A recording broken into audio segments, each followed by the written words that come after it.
여야의 원구성 협상 그 최후 통첩을 주말까지 하셨는데 결국에는 이제 결렬이 되고 오늘 이제 오전에 국민의힘에서 의원총회를 열어서 이제 7개 상임위원회를 받을지 말지 이거를 지금 논의하고 있습니다. 근데 뭐 여전히 국민의힘이 상임위를 보이콧하는 상황은 지금 계속되고 있거든요. 근데 이런 상황이 계속되다 보면은 민주당이 뭐 계속 단독으로 입법을 하고 뭐 특검법이라든가 이런 쟁점 법안 위주로 입법을 계속 이렇게 밀어붙일 가능성이 많은데요. 아까도 말씀해 주셨지만은 민주당이 주도성을 굉장히 크게 생각하고 있고 결국에는 뭐 합을 맞춰간다고 하지만은 그럴 것 같지가 않거든요. 이런 상황에서 민주당이 강조하는 뭐 특검 법안이나 이런 것들 위주로 처리를 하다 보면은 뭐 아까도 뭐 국민의힘 국민들 그 현장 얘기를 하셨지만 결국에는 뭐 국민들이 중요하게 생각하는 민생 입법이라든가 이런 것들은 뒷전으로 밀리지 않겠습니까? 이런 것들에 대해서는 계속 방치하지는 않으시겠죠? 네, 당연하죠.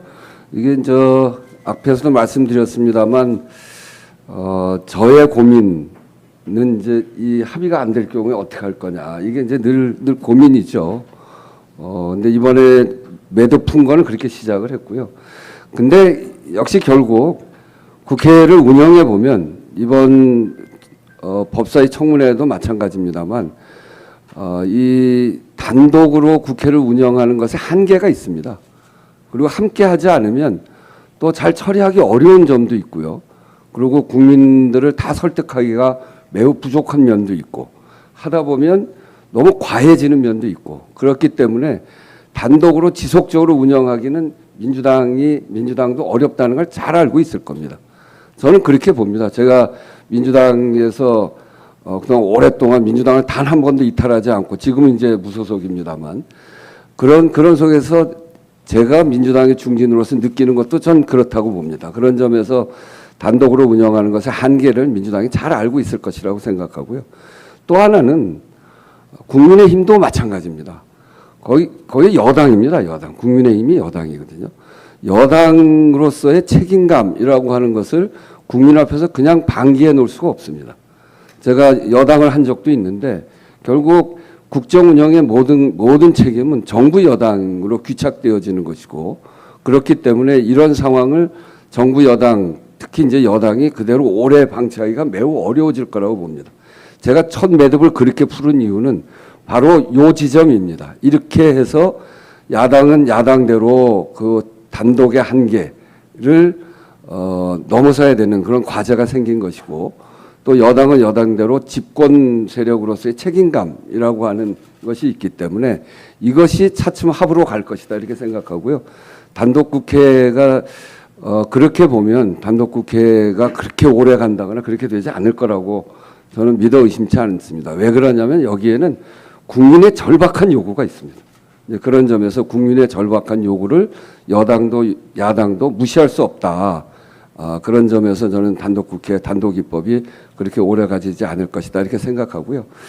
지금은 이제 그렇게 시작하다 보니까 법사위 또 과방위 지난 거부권으로 막혀 있었던 것을 먼저 처리하다 보니까 그게 의제가 앞으로 나와서 그렇게 보이는데 제가 정치하면서 가장 자랑스럽게 생각하는 것은 을지로위원회입니다.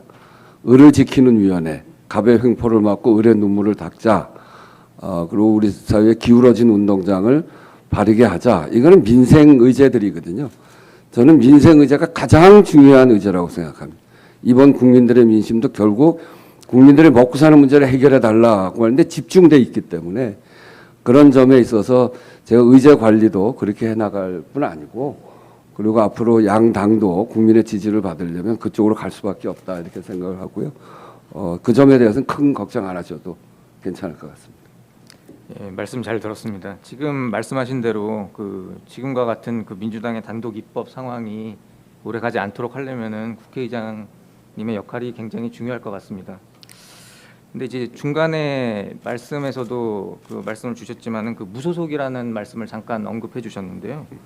그 김진표 의장님께서 결국 그 소속 정당을 탈당해서 무소속이 되고 또 중립의 자리에 서는 거의 중요성을 강조하시지 않으셨습니까? 그런데 이제 국회는 어떻게 보면은 뭐 관행이라는 것이 계속 이제 존재를 해왔는데 2002년 이후에 국회의장이 무소속이었던 걸로 알고 있거든요.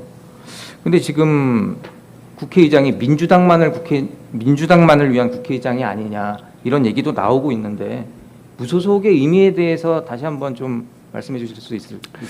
네, 그 이제 저 당내에서 경선을 할 때도 이제 선거를 할 때도 국회의장 후보를 뽑는 선거할 때도 그게 이제 화두였습니다. 저는 이렇게 얘기했습니다. 중립은 몰 가치가 아니다. 국회의장은 단순한 국회의 사회자가 아니다. 이렇게 얘기를 했거든요. 제가 갖고 있는 지론입니다. 저는 이렇게 봅니다.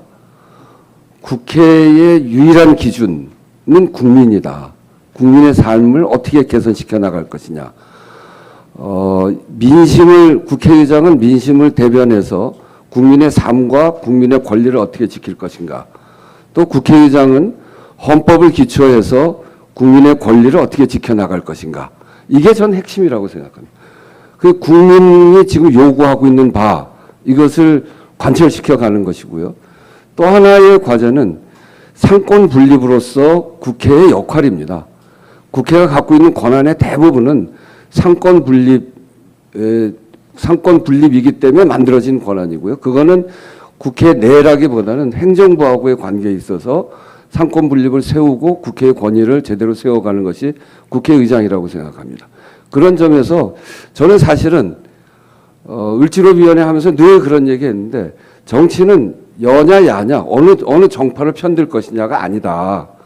그리고 정치는 진보냐 보수냐 이걸 편드는 것이 아니다. 정치는 국민 곁으로 가는 것이고 국민의 관점에서 봐야 된다. 그래서 국회의장은 국민 편이 돼야 된다고 생각합니다.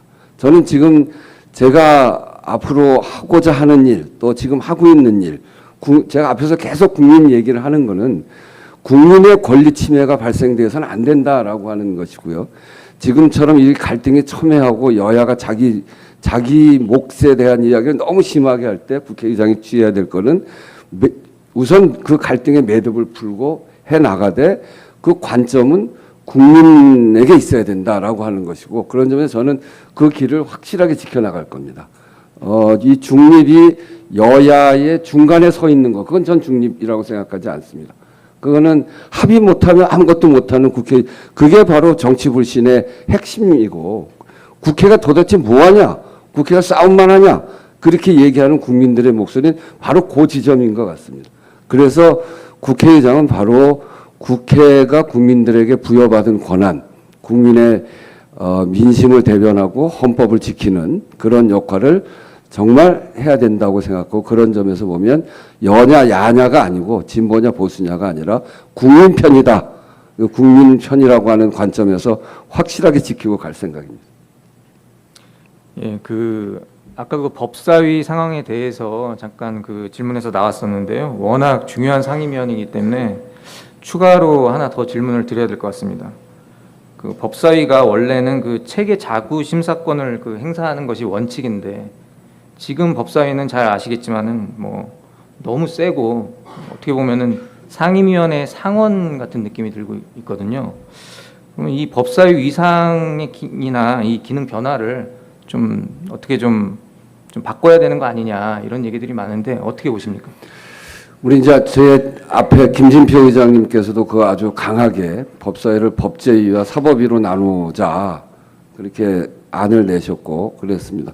말씀하신 대로 법사위에 대해서 어떻게든지 이렇게 갈등의 중심이 되지 않도록 해야 된다고 하는 말씀에 대해서 제가 동의하고요. 저 역시 2018년에 원내대표 끝날 때쯤에서 법사위 문제가 너무너무 골이 아파서 그거에 대한 개정안도 제출한 바가 있습니다. 그리고 그것은 고쳐야 됩니다. 이 법사위를 이런 방식으로 체계자구 심사권을 넣어서 법사위를 이렇게 만든 거는 우리 국회가 처음 시작할 때 국회가 이런 법률적 지식도 상임위마다 다 갖추기가 어려울 때 이거를 하나로 통합해서 충돌되어지거나 체계나 자구에 문제가 있는 거 아닌가 그걸 검토하자고 한 건데 지금은 그걸 훨씬 넘어서서 법안 전체를 흔드는 마음에 안 들면 안 하고 뭐 이렇게 되는 거 아니겠어요? 그래서 개선해야 되는 게 너무나 분명하고요. 방안은 여러 가지가 있을 수 있을 것 같습니다. 김진표 의장님이 얘기하셨던 법제의 사법위를 나누는 방안도 있을 수 있고, 또 제가 2018년에 내놓았던 거는 법제 기능을 각 상임위마다 보내가지고 거기서 하자 이런 안도 있고요. 또 하나는 국회의장 직속으로 해서 각 상임위의 간사들을 모아서 법제 기능을 하게 하는 그런 안도 있을 수 있습니다. 그래서 안은 여러 가지가 있을 수 있는데, 그래서 저는 이번 원구성이 끝나면 이 법사위를 개편하는 문제를 포함해서 국회에 개혁해야 될 과제들이 굉장히 많거든요. 그동안 이제 손을 많이 못 대고 그래서 국회 개혁 특위를 만들 생각입니다. 그래서 국회 개혁 특위를 통해서 법사위의 이 개편 방안까지 충분히 검토하고, 지금이 선거 시기하고 가장 많은 그 기간이 있기 때문에 이것도 충분히 할 수 있는 기간이라고 생각해서 반드시 해볼 생각입니다.